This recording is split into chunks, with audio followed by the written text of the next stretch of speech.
Isn't he Mexican? Colombian. He calls himself American. What is this? Anchor Baby. And in this corner, it's the American Anchor Baby. Daddy's home. That's an offensive term. People find that hurtful. You mean it's not politically correct? Excuse me. I'll use the word anchor baby. You know, he's an anchor baby in Canada. Tell him we still rolling with Trump, too. Anchor baby, the whole thing sounds horrific. You're just making it sound like immigrants are these horrific, greedy people. Ustedes pueden aceptar mi negocio o aceptar las consecuencias. Plata o plomo. So you would be considered white, in my opinion. You're the blackest one in this room. I think so. And what happened was his mama got pregnant on the other side of the border. And then a few hours before, just before it was time for him to pop out, she jumped across the border and let him fall on American soil. So he became the anchor baby. You don't call him the anchor baby for nothing. Amazing. We like this anchor baby, right?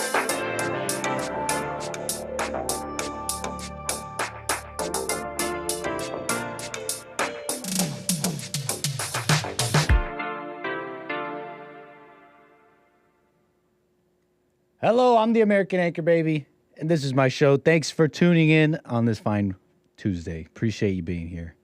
How y'all doing? I'm feeling goosey. I'm feeling loosey. It's gonna be a loose one, folks, but I got some stuff to get into. There's plenty going on. I've stringed it together. I've strung together a insane ramble that you might find interesting. I was driving around LA and I saw a billboard that I had thought to comment on a while ago, and I saw it again and it reminded me to comment on it. We'll get into that amazing insights here and some stuff going on with a judge in the Jean Carroll case and how they were able to hit Trump with a 85 milli. What? He's got to pay $85 million to some woman that he's supposedly raped. They said he raped her. It's crazy. Very dubious. Very interesting thing about the judge, though. MAGA. We're going to check in on the MAGA movement here in a moment. We're going to check in on them. We'll do that here in a moment because we got to check in on them. We got to check how's MAGA doing. How's MAGA do? How's the big old Make America Great Again? Who are the top people in MAGA? Putting out culture, putting out music, and putting out content to culturally capture and enrich patriots that love God, right? We'll see how that's going here in a moment. You can call in, though, if you want to call in about something. You got something on your mind. You want to get it off your chest. 888-775-3773. Appreciate that. I am wearing the Zelensky. I'm not looking like Zelensky lately. Have you guys noticed that? Do I still have the Zelensky looks?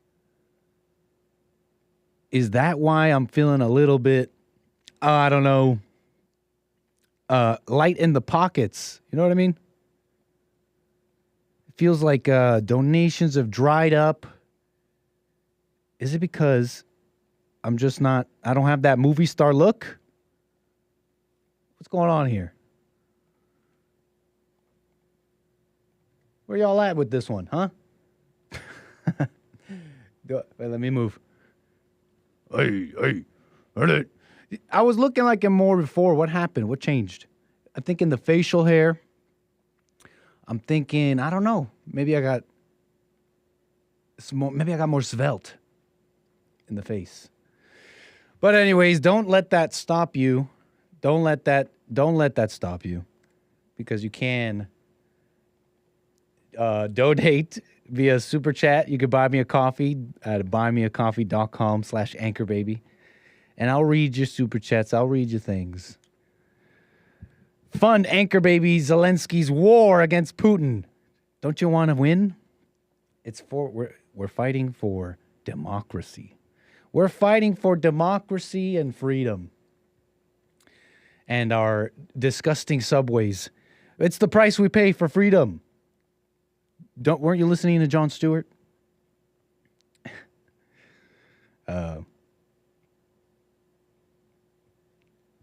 Wait, what? No, I'm not, Chris. No. But Carver's hitting me with a super chat already. Thank you for that. Knit's new haircut already back to stay-at-home dad. Oh, is that what I got the stay-at-home dad look? Wait, that's not good. Wait, that's not good. Appreciate the super chat, though. Thank you, Carver. Amazing. I think we got to check in on MAGA. Marjorie Taylor Greene. Isn't she MAGA mom? Isn't she the MAGA mom in Congress? Our very own Marjorie Taylor Greene. Doing a little posting on X.com. She's shouting out her favorite, one of her favorites, 𝒔𝒊𝒂𝒍𝒔. Anybody know this name? 𝒔𝒊𝒂𝒍𝒔. What do you mean? Is that your name? 𝒔𝒊𝒂𝒍𝒔? What are you blowing on? What do you mean blow? What the heck? Cigars? Real MAGA, great rapper, and a super fun American-loving guy.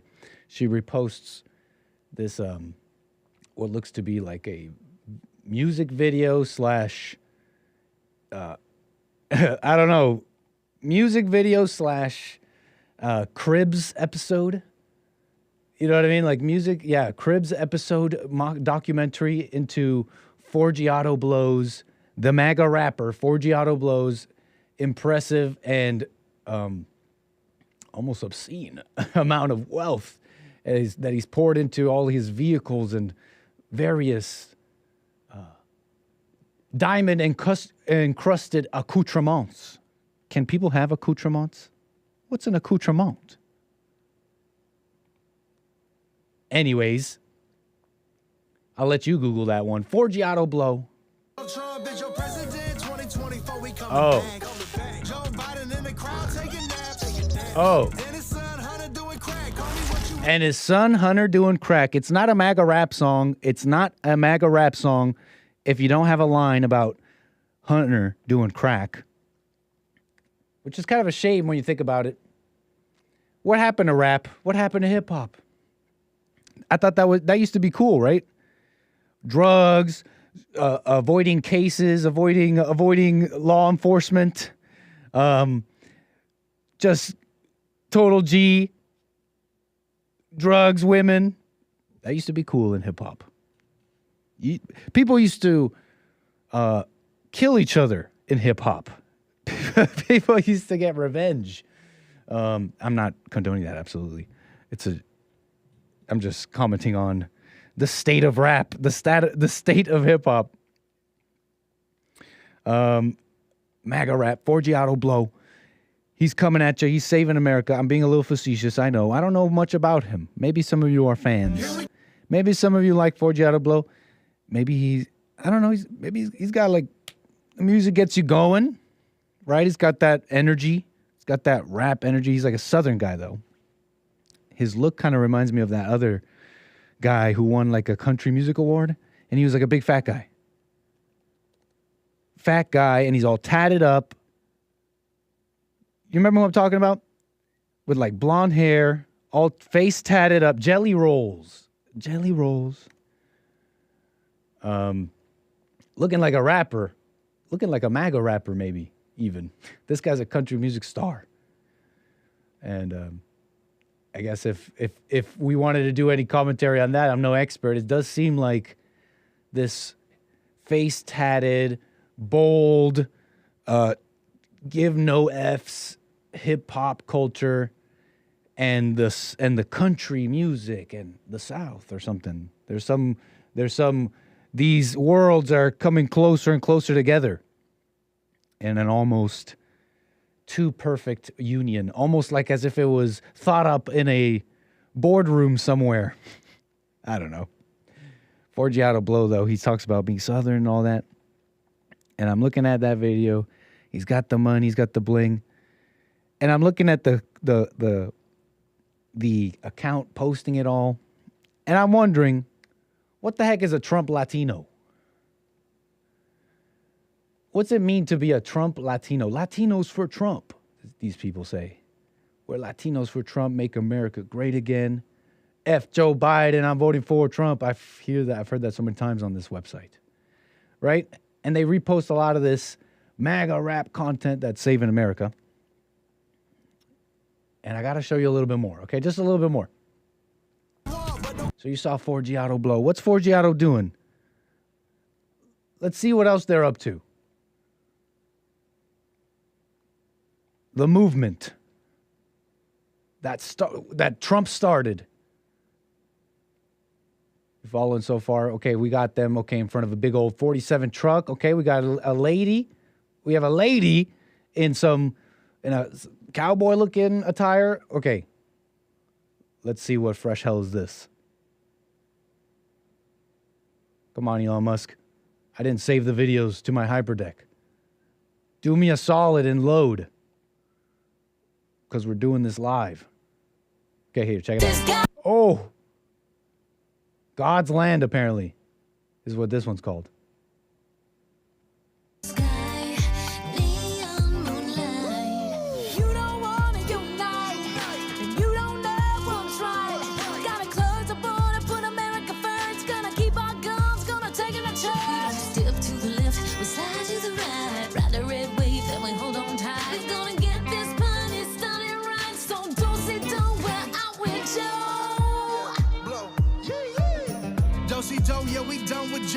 Okay.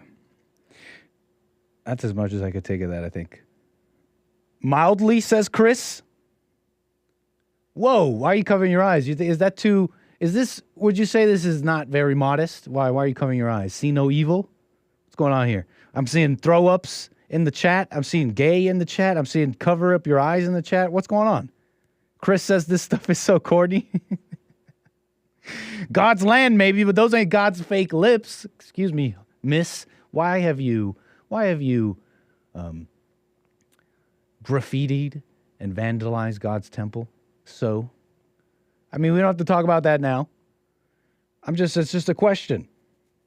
That was painful, says Joel Friday TV. And it kind of reminds, Joel's in the chat. I appreciate that shout out. And it reminds me a little bit of what he was saying the other day, some time ago, about Christian rappers, and he was so on it. And he's since kind of expanded those thoughts in different episodes where he's talked about how, the other side, we'll leave it simple, we'll leave it vague like that, has a lot of stuff. They have the shiny stuff. Satan, they don't just have shiny stuff though. They don't just have temptations and shiny stuff and things that make you feel good and bad that control you, but they also have like beliefs, okay? And they believe them so hard, they'll set themselves on fire sometimes. You heard about that? That's crazy. That it was like a leftist military guy who set himself on fire in protest of what's going on in Palestine and Gaza and all that. And so I'm reminded a little bit about Joel's comment there. She's like, it's God's land. Anybody believe in that? This feels like a cope. It feels like shallow sensationalism. And it feels like conservatism. It feels like conservatism and what the so-called MAGA people, what they've done with the movement since Trump has been in, because he kind of took a back seat for a bit. Biden was there. Now he's way, way, way in the news cycle with all the, 2024. You know what I'm saying? They were trying to sweep it away. 2020 came by and went, and we had the most, that was an election, they say. I don't know. What the heck do I know? And it went by, and he took kind of a back seat. What have we done since? What have we done with what was given to us? What was given to us was, remember, what was given to us, for those who were following and paying attention, was mainly the gift of being able to see, okay? Whether it's what's going on in America and wherever you started, okay? Wherever you started seeing and all that. Look, what have we done with that gift? MAGA, MAGA, MAGA. And so this is her. I get it. You guys are saying cringe, and it feels devoid. It feels soulless. It feels like it doesn't feel like it has any substance. I don't know how else to put this, but I think you guys are following. And it feels like a cope. It feels like we're winning. See, we're winning. Look at this guy's 1 million views. Look at us. Look at us. Look at us go. We're gonna save America. Trump's coming back, and they'll just say the same things. Hunter Biden smokes crack, and Trump's coming back. Hunter Biden smokes crack, and don't worry, It's all coming back. So just sit back. Don't do anything. Don't work on yourself. Just wait for Trump. You guys charge me with fanaticism and Trump worship. Trump worship of any man will get you nowhere. It'll leave you in an empty place. It'll leave you in a very vulnerable position too, because people let you down always, especially when you believe into them like that. And and Trump can't save you individually. You got to do the work. What he inspired in us was supposed to come out from us to really want to, whatever. I'm just rambling and being poetic or something. I don't know what I'm saying, but you guys are following me a little bit. We're supposed to keep it going in ourselves. Trump's one person, right? Trump's one person. Okay, let's check it. We're almost done checking in on the MAGA movement here. What's going on over here? What fresh hell is this? Don't panic. FJB. Trump's our MVP. FJB, you've done enough damage. Trump's coming back to save the country. Don't panic. Tell the liberals don't panic. What? Democrats don't panic. Stop. I love fake boobs, but I hate fake news. You can call me rude, but girls can't be dudes. Hunter Biden got subpoenaed, and now they want to panic. Trying to mutilate our children and vaccinate the planet. Stop it. Stop that right now. I find this wholly unacceptable. I don't even think this is a little bit good. This is not even a little bit good. This is wholly unacceptable in a Christian America. This is not I like fake boobs, but I hate fake news. Is that the most perfect lyric? Is that the most perfect lyric for MAGA today? And I say that pejoratively, not to really speak on Trump's movement and anything else. I'm talking about this sensationalism. Is that not like the best lyric for MAGA? This weird sensational MAGA? That is their best point. We have real women. We got real boobs. Oh, okay, well, they're fake, but they're all a real woman. You don't even know what that is, Democrats. Yeah, we got real women. We got chicks with, okay. You guys follow me. It feels like a cope. I wonder many things, right? I wonder many things. I'm sure all of you are wondering similar things. Arrest that woman. Birdie Bound Brian says, everybody's showing how black they are. I've said this before. It's kind of like everyone's a little black now. I don't know if you've paid attention. But popular culture, everybody, even the older generations who are, because the iPhone is now, pretty much everyone has one now. Nothing's really underground. The death of underground has kind of already happened. You used to have to search for things. It's in a forum somewhere. There's really no such thing as underground, including that rift between parents, the older generation, younger generations, thanks to technology. It feels like even the older generations are adopting some of the language, and everyone's a little black. You can take the whitest kid and they'll say, no cap, or something like that. You see what I'm saying? Just an observation. Okay.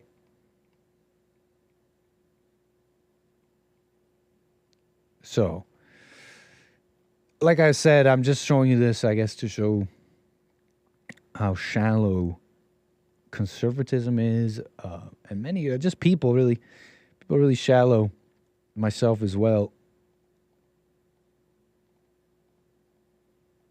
I don't know what to tell you. I just had to show you that. I know it's a mess. But we just had to check in. We had to check in. Check in on MAGA here. And the Trump Latinos, because I don't know what that means. What the heck is a Trump Latino? Because it feels like everything else. I don't really see the difference. It just has a different coat of paint and a red hat. So I don't know too much about these people. So I'm just reacting here at what they're saying. Miss America, don't panic. I think someone in my chat likes her song, though. Stop the cap. For real. Are we talking about boobs? Asks Reese's Vids. Not exactly. The boobs are a proxy for the heart of America, Reese's Vid. Pay attention. Catch up. Appreciate you being here. What the hell is a Trump? What in the hell is a Trump anchor baby? It's a fine question. I don't know. Appreciate you being in my chat. If you want to be in there, chat away on my YouTube chat. It's fun. It's a mess. But I think Mano likes Miss America. Who was that? I'm doxing your music tastes. Left makes cringe she too, though, says Toby. I guess, but who's winning? Who's like it seems like the left gets to do what they want. They're pretty effective. They win. Like, think about even like this guy who set himself on fire protesting Palestine and all that. Isn't that just, I'm commenting on how much attention it's gotten. It's and it's garnered the support of all the left factions, and so I'm just remarking on how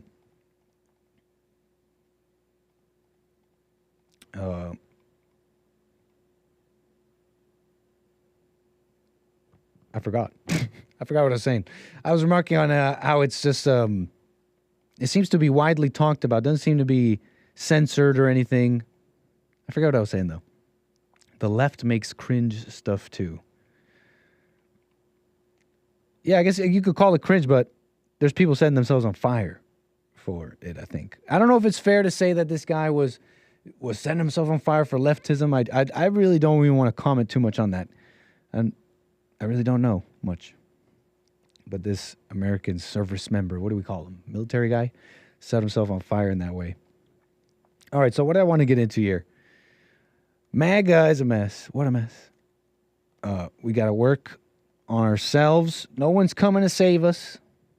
I think that's good there, though. We're going to keep it pushing here. 888-775-3773. If you want to jump on the line. In fact, I think I do have a caller. Let me get to...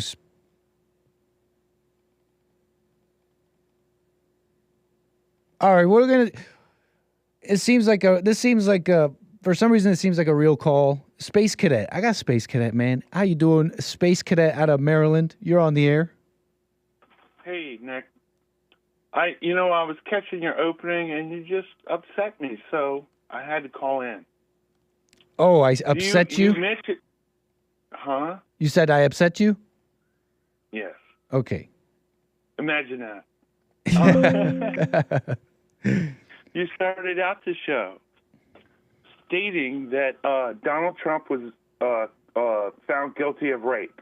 That isn't exactly what happened. And if anybody gets their news from you, they're lost. That's not what happened? Huh? Say again? You didn't hear me? I don't understand. Yeah, I missed it. Just repeat it. That's why I said say again. So when I say again, you could just repeat it without the rigmarole of, did you hear me, blah, blah, blah? You started the show stating that Donald Trump was found guilty of rape. That's a factual lie. Right, he was like for sexual abuse. Is, sir? Can you repeat that, please? I spoke while you were speaking, my bad. Okay, I'll try one more time. You started out the show, Jean E. Carroll won her lawsuit, right? Go ahead. Because give us the correction, Space Cadet. I'm sorry, what? Go ahead, give us the correction, Space Cadet. Appreciate your call. Well, you're not hanging up, are you? Am I still on the air? You're on the air. You're on the air. I said about rape. Okay, so he's liable for sexually abusing and the defamation of Carol. Yeah, and that was a new law that New York decided to extend to breast grabbing, massage, or digit insertion. Right, exactly. And the statute of limitations. If anybody believes that happened, But under the new law, they didn't even have that original jury actually base the case on that. They just believed that he defamed her. Right, that was the second case. They came back. No, the first case. No, the first case, sir. And the second case was just based off the first case. This is how... It was the defamation case. Yeah, but they've used the first case to just let him not bring any evidence in the second case. And so what are you saying that was wrong here? Could you just get to it? What were you saying that was wrong here? You're saying it's because I said Donald Trump did not rape Jean E. Carroll. But the judge said he did, and the judge said he did. The judge said he did. Wait. I understand you're trying to clear up the charges. It wasn't exactly right, but I'm just reminding you. The jury said. I'm trying to make you understand. All right, I'll give you one last try, Space Cadet. Look, the first case, they did not say Donald Trump sexually raped her. What they did say was he sexually molested her, but under the new New York definition of rape, supposedly, they decided that Donald Trump sort of kind of did rape her. Do you understand what I'm saying? I mean, I do. You understand the initial gotcha was Donald Trump grabbed somebody by the nyanu, right? This is exactly the case they wanted. She originally reminded herself of it in 2019, if you don't recall. But anyways, they took it to New York. New York has a new definition of rape, meaning groping breasts or trying to blah, blah, blah, is rape. And anybody that's saying knows that's not rape, but that is sexual assault, but it's not rape. Right. And his lawyers, I remember. Stating that Donald Trump was found guilty of rape. That was a lie, sir. And I just had to call. Appreciate that, Space Cadet. Thank you for your call. Right on, Space Cadet. Okay, Washington Post. After Donald Trump was found liable for sexually abusing and defaming E. Jean Carroll, his legal team and his defenders lodged a frequent talking point. Despite Carroll's claims that Trump had raped her, they noted the jury stopped short of saying he committed that particular offense. This was a rape claim. This was a rape case all along, and the jury rejected that and many other findings. This is Trump's lawyer. A judge has now clarified that this is basically a legal distinction without a real-world difference. He says that the jury found Trump was in fact rape, as commonly understood. The filing from Judge Louis A. Kaplan. This is from the Washington Post, just clearing up any confusion there. It's probably difficult to have any understanding when a person speaks in that way. My apologies. We don't need to have any more of that confusion. So, my apologies. I won't allow that anymore. That's the story. But this is great because it segues into this. Jean Carroll and this judge I just mentioned. Judge Louis A. Kaplan. Kaplan?